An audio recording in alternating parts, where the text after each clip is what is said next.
ilusiona todo el tiempo. No me importa casi nada porque digo lo que siento y cuando digo que te quiero, lo hago con amor sincero, que sintiera el mundo entero, que te quiero para mí. Tal vez soy complicada, soy peor enamorada y ya me enamoré de ti.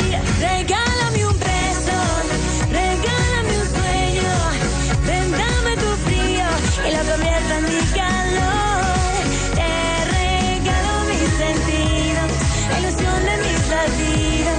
Si me quieres te regalo lo que soy, oh, más de amor.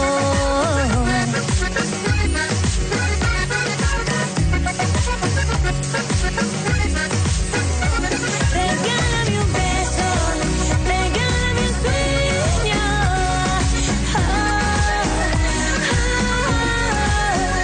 te regalo mis sentidos, la ilusión de mis latidos. Si me quieres te regalo lo que soy, un más de amor. Cécilia! Maman! La vois pas, Sébastien! Maman! Cécilia! Retrouvez Estrella. Allez, on s'en va, Antoine, on est en train de perdre du temps! Cécilia! Estrella! Estrella, il y a quelqu'un ici! C'est Maman! quoi?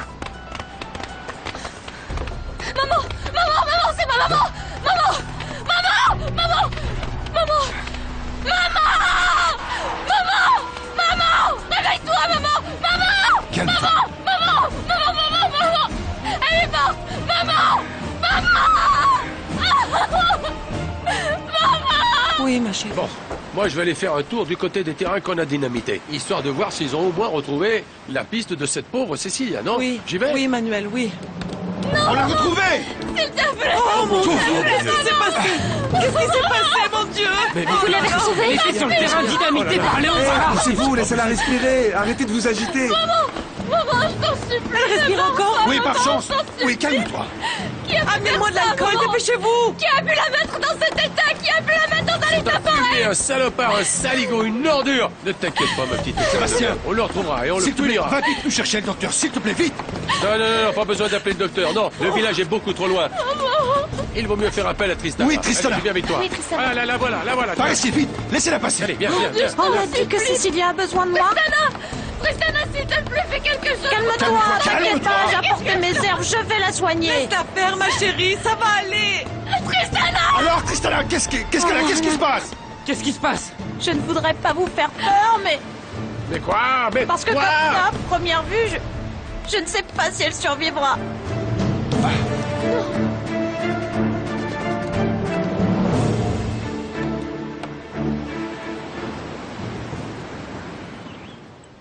J'espère que Victor Emmanuel va m'appeler aujourd'hui. Oui, moi aussi. Oh, j'imagine qu'après avoir vu sa bien-aimée avec toi, il a dû faire de sacrés cauchemars.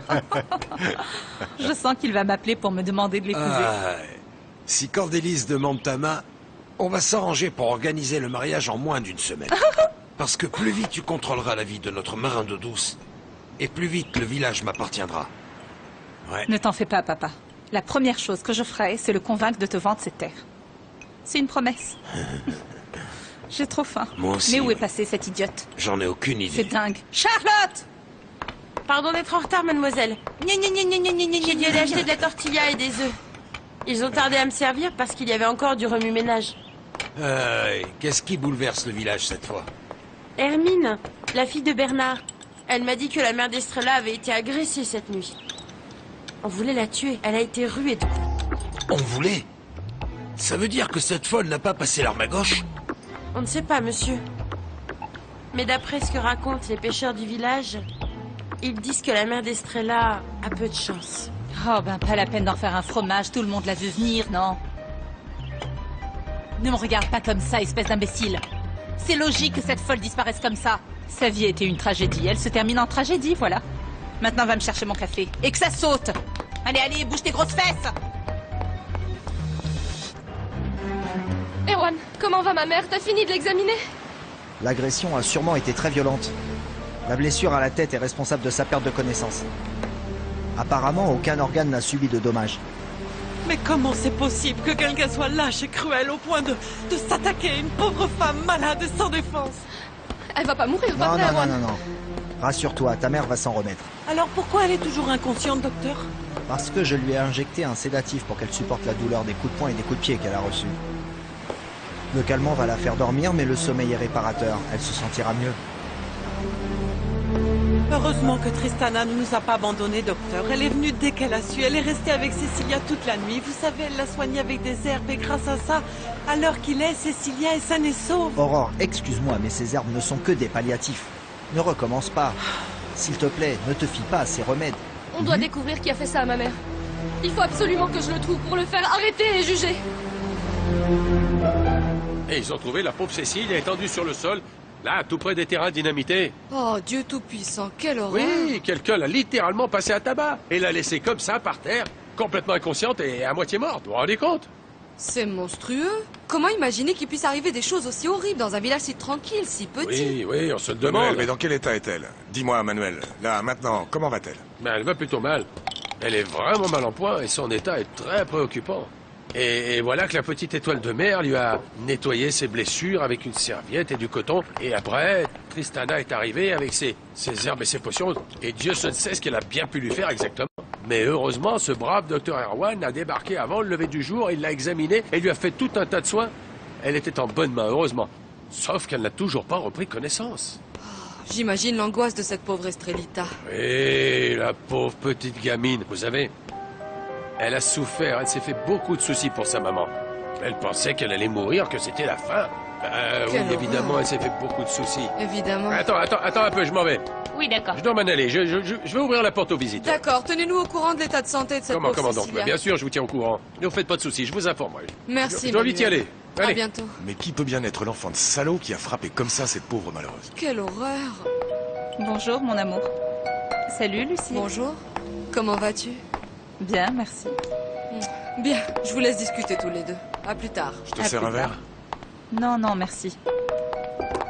J'espère que tu ne m'en veux pas trop de t'avoir ouvert les yeux sur ta relation avec Estrella Marina. Non, pas du tout, au contraire. Au contraire. Je t'en suis très reconnaissant, Oriana. Maintenant, je sais quel genre de femme est Estrella Marina. Cette nuit, je l'ai vue de mes propres yeux. Elle était au lit avec ton père.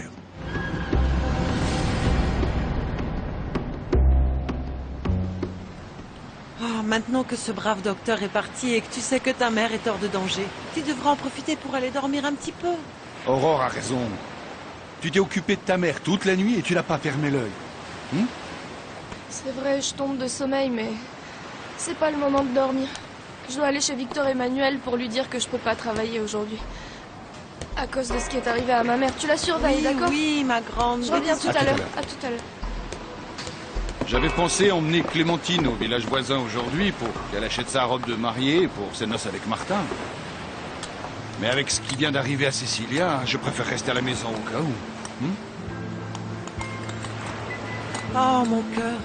Ce n'est pas la peine de penser à ce mariage pour l'instant. On a encore le temps. Dis donc, tu me donnes l'impression d'être beaucoup moins enthousiaste que moi. J'ai envie de voir ma fille mariée avec Martin. C'est un bon gamin. Je sais qu'il s'en occupera bien. Qu'est-ce qui te préoccupe? C'est que... Oh, chérie, tu veux bien servir le petit déjeuner de ton père? Ça me rendrait service. J'ai oublié que je devais aller encaisser de l'argent. Vas-y. Oui, maman. Je te sers tout de suite, papa.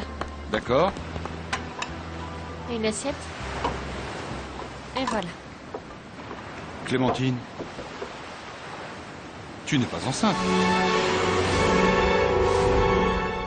Attends, je vais aller chercher maman. Tu ne sors pas de cette maison.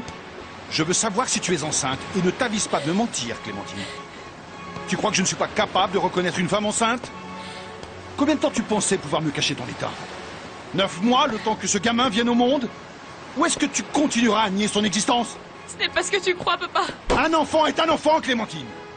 Ce n'est pas quelque chose qu'on peut ignorer et ensuite cacher sans qu'il se passe rien. Si tu rejettes ce bébé, tu iras pourrir en enfer. Non, s'il te plaît. Comment peux-tu m'infliger une telle souffrance? Parce que tu me brises le cœur. Ta mère et moi t'avons élevé avec des principes moraux, des valeurs que tu t'es empressé d'oublier à la minute où tu as couché avec cet homme. Non, ce n'est pas ça, papa. Je te Tu t'es jure offerte que à non. Martin avant de l'avoir épousée. Tu n'es qu'une fille facile. Mais ça ne va pas se passer comme ça. Je vais immédiatement voir Martin et ce petit saligo vas me rendre des comptes. Je te jure. Non, papa, arrête. Les choses ne sont pas ce que tu crois, papa. Oh, papa. Manuel nous a raconté ce qui est arrivé à ta mère. Et Victor, Emmanuel et moi sommes vraiment désolés pour elle. Merci. Heureusement, le docteur m'a assuré que ma mère allait s'en remettre. Si elle était morte de ses blessures, je crois que je serais devenue complètement folle. Ah, ce n'est pas ce qui s'est passé, alors n'y pense plus. Ta mère va bien. C'est le plus important. J'ai l'impression que la vie s'acharne à me rendre malheureuse. Pour commencer, elle a pris mon père. Maintenant, elle s'en prend à ma mère. Ah, écoute. Allez, parlons plutôt de choses agréables. Raconte-moi, c'était bien ce voyage? Mon voyage? Je crois que Victor Emmanuel et moi sommes fiancés, même s'il n'a pas encore fait sa demande. C'est génial. Victor Emmanuel.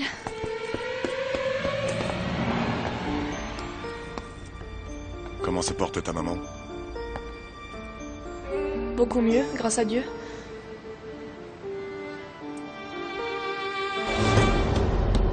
De quel droit tu n'as pas respecté ma fille? Vous parlez de Clémentine? De qui d'autre, imbécile? Depuis que tu es tout gamin, je t'ouvre les portes de ma maison. Je t'ai laissé entrer chez moi en toute confiance, pensant que tu étais respectueux. Je te prenais pour un homme, mais tu n'es qu'un petit merdeux! Ne t'approche plus de ma fille. Mais c'est que je ne comprends pas, monsieur Antoine. Qu'est-ce que vous me reprochez? Qu'est-ce Tu as déshonoré ma fille. Voilà ce que je te reproche. Tu as manqué de respect à ma fille, à mon foyer, à ma famille et porté atteinte à ma dignité. Je ne peux plus regarder personne en face dans ce village parce que tu l'as mise enceinte, salaud. Je n'ai jamais touché à Clémentine, monsieur. Je vous le jure, Maintenant tu nies, espèce de salaud. Tu t'obstines à me manquer de respect. Mais je te préviens, mon gars. Ou tu épouses ma fille, avant que tout le village ne remarque sa grossesse, ou je te tue de mes propres mains. Je ne l'ai pas mise enceinte. Clémentine ne peut pas attendre d'enfant. Et si elle en attend un, monsieur, ce n'est pas le mien. Je tombe. Encore un lâche qui renie son enfant. Apprends à te comporter comme un homme et assume les conséquences de tes actes.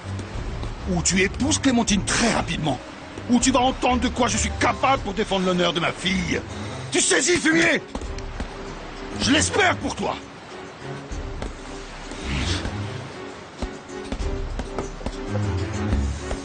C'est pas possible.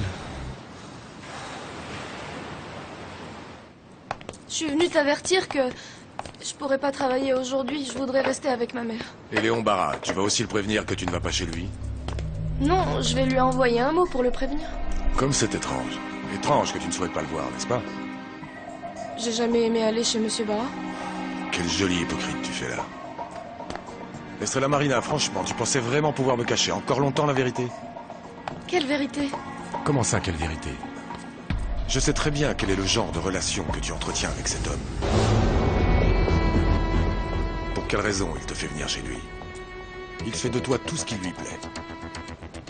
Pourquoi tu me dis des choses pareilles? Je vois que tu n'as pas l'intention d'avouer, n'est-ce pas? Qu'est-ce que je dois avouer? Qu'est-ce que j'ai fait? De quoi tu m'accuses? Donc tu nies tout en bloc, Estrella Marina? Mais j'ai rien à avouer, ni à nier, j'en ai rien à faire de Monsieur Barra. C'est toi l'homme que j'ai choisi, l'élu de mon cœur, celui que je vais épouser. Ah ça alors! Quel honneur! C'est avec moi qu'elle veut se marier. Mais Victor Emmanuel, après ce qui s'est passé au village, je croyais qu'on continuerait à sortir ensemble tous les deux. Pourquoi pas, si c'est ça que tu souhaites? Je t'en prie, Victor Emmanuel, s'il te plaît. Ne me fais pas ça, je t'en supplie. Je t'en supplie, Victor Emmanuel, m'abandonne pas. Je t'en supplie, ne m'abandonne pas, s'il te plaît. Estrella Marina, S'il te plaît. tu ne peux pas rester avec moi pour l'instant, Lorenzo va arriver dans très peu de temps Victor et on Emmanuel, doit Victor- discuter tous les deux. Victor Emmanuel, je t'en prie, non. Non.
sais pas comment attirer Estrella pour qu'elle revienne dans cette maison.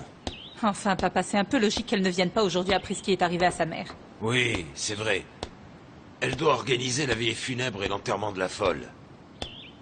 Aïe. Je ne sais pas ce que je donnerais pour partir loin de ce village de malheur. Et cet Antoine qui s'est offert le luxe d'être insolent avec moi. Et comme par hasard, c'est précisément dans sa maison que vit Estrella. Non. Je ne peux pas y pointer mon nez. Ce pêcheur analphabète me tomberait dessus, c'est sûr et certain. Papa reconnaît simplement que tu as peur de te présenter chez les parrains d'Estrella parce que leur gamine est enceinte. C'est étrange qu'Estrella ne soit pas encore au courant.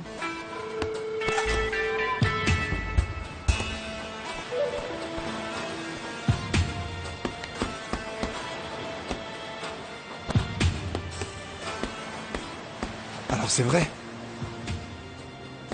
Tu attends un enfant? Toi, tu sais qu'il n'est pas à moi. Qu'est-ce que t'as fait, Clémentine?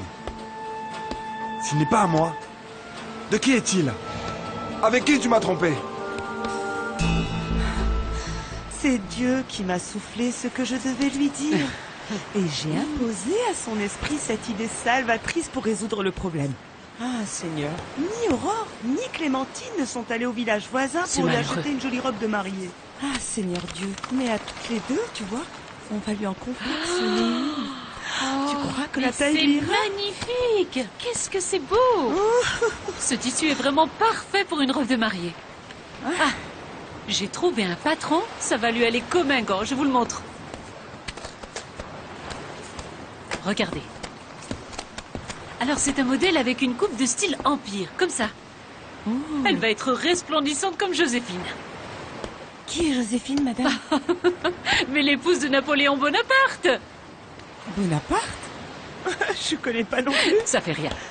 Figurez-vous que j'avais gardé soigneusement ce patron. J'avais dans l'espoir qu'un jour je pourrais l'utiliser. Mais ce n'est pas arrivé. Mais bon. Enfin, le principal, c'est qu'aujourd'hui, il serve à quelqu'un, hein? Seigneur, je rêve littéralement de voir Clémentine au bras de mon garçon. Entrant dans cette église et marchant comme deux magnifiques tourtereaux.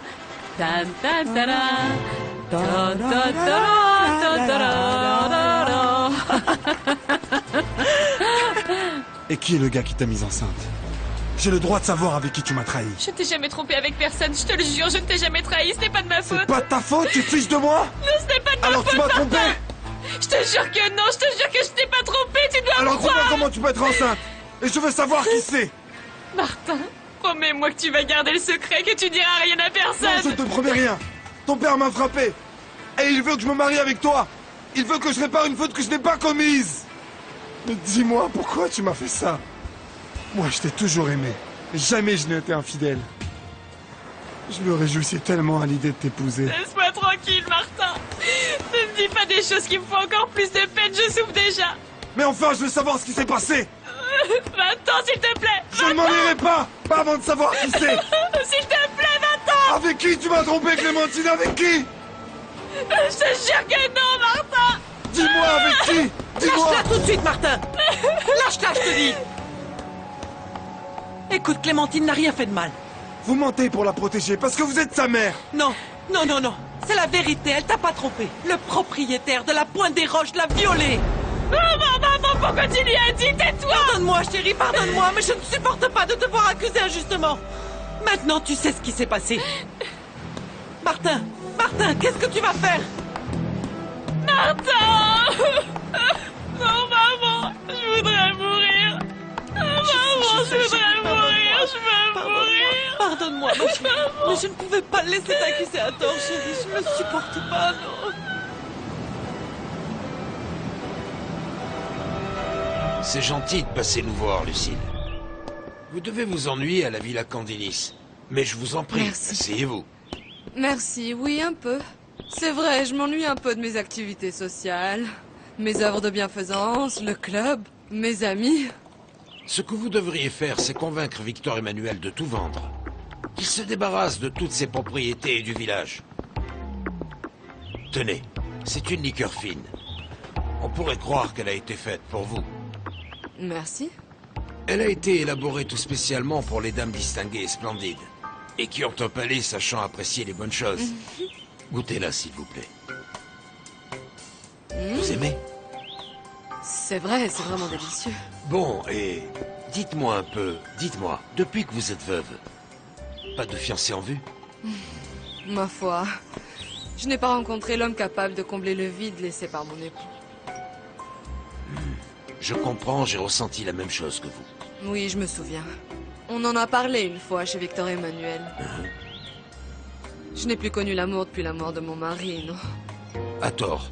Je me souviens vous en avoir parlé à une autre occasion. Vous êtes une femme jeune, très élégante, et surtout d'une grande beauté. Vous ne devriez pas fermer la porte à un nouvel amour. Vous avez le droit d'aimer, d'être aimé aussi. J'y vais. Oui, il vaut mieux que j'y aille. Non, parce non, que pourquoi si je rapidement? crois- S'il vous plaît, restez. Prenez votre temps, vous n'avez de compte à rendre à personne. Et il n'y a personne qui vous attende. Quand je suis chez Victor Emmanuel, j'ai l'habitude de tenir la maison et il y a toujours quelque chose à faire, vous savez. Et surtout aujourd'hui, Estrella ne vient pas. Ah, ouais.